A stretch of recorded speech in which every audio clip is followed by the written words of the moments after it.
নমস্কার বন্ধুরা, village food মেকারে আপনাদের স্বাগত জানাই। আজকে বানিয়ে দেখাবো খুব সহজ আর খুব সুন্দর একটা রেসিপি, আলু পটল পোস্ত। তাহলে দেখে নেওয়া যাক এটা কিভাবে বানাতে হয়। প্রথমে কড়াইয়ে কিছুটা তেল দিয়ে দিলাম। তেল ভালো মতো গরম হলে পটলগুলো দিয়ে দিলাম। দিয়ে এটা ভালো করে ভেজে নেব। দিয়ে দিচ্ছি সামান্য লবণ।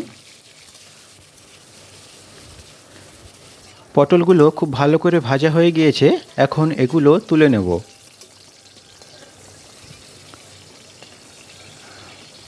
ওই একই তেলে আমি এবার আলুগুলো ভেজে নেব।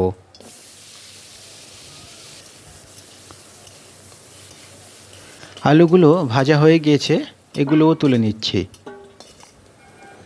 এখন আরও কিছুটা তেল দিয়ে দিলাম। তেলটা ভালো মতো গরম হলে হাফ চা চামচ দিয়ে দিচ্ছি কালো জিরে। জিরেটা একটু ভাজা হলে দুটো শুকনো লঙ্কা দিয়ে দিলাম। দিয়ে একটু ভেজে নেব। 3 চা চামচ পরিমাণ পোস্ত আমি বেটে নিয়েছিলাম, সেটা দিয়ে দিচ্ছি। দিয়ে একটু তেলের উপর ভেজে নেব। খুব বেশিক্ষণ ভাজতে হবে না, 30 সেকেন্ডের মতো ভেজে তারপর জল দিয়ে দিচ্ছি। একটু মিশিয়ে নিয়ে দিয়ে দিচ্ছি সামান্য হলুদ, তবে হলুদটা না দিলেও চলবে।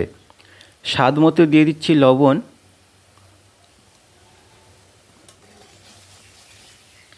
5টা কাঁচা লঙ্কা চিড়ে নিয়েছি, সেগুলো দিয়ে দিলাম।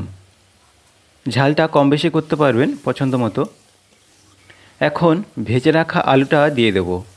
আলুটা সেদ্ধ হতে একটু সময় লাগে, তাই জন্য আলুটা আগে দিলাম। দিয়ে একটু জল দিয়ে দেব, যাতে আলুটা খুব ভালো করে সিদ্ধ হয়ে যায়।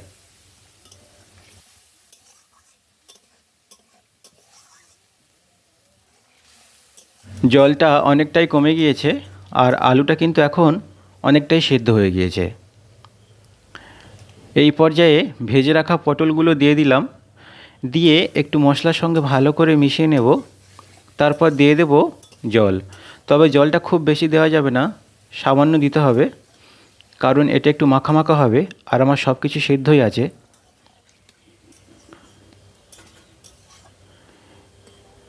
এবার দিয়ে দেব 1 চামচ পরিমাণ পোস্ত বাটা।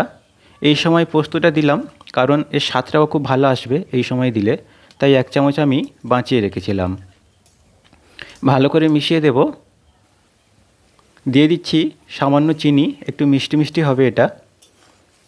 এখন এটা একদম লো আঁচে রান্না হতে দেব। আরও 5 মিনিট লো আঁচে রান্না করার পর গ্রেভিটা অনেকটাই কমে গিয়েছে। রান্নাটা এখন কমপ্লিট, এটা এখন নামিয়ে নেব।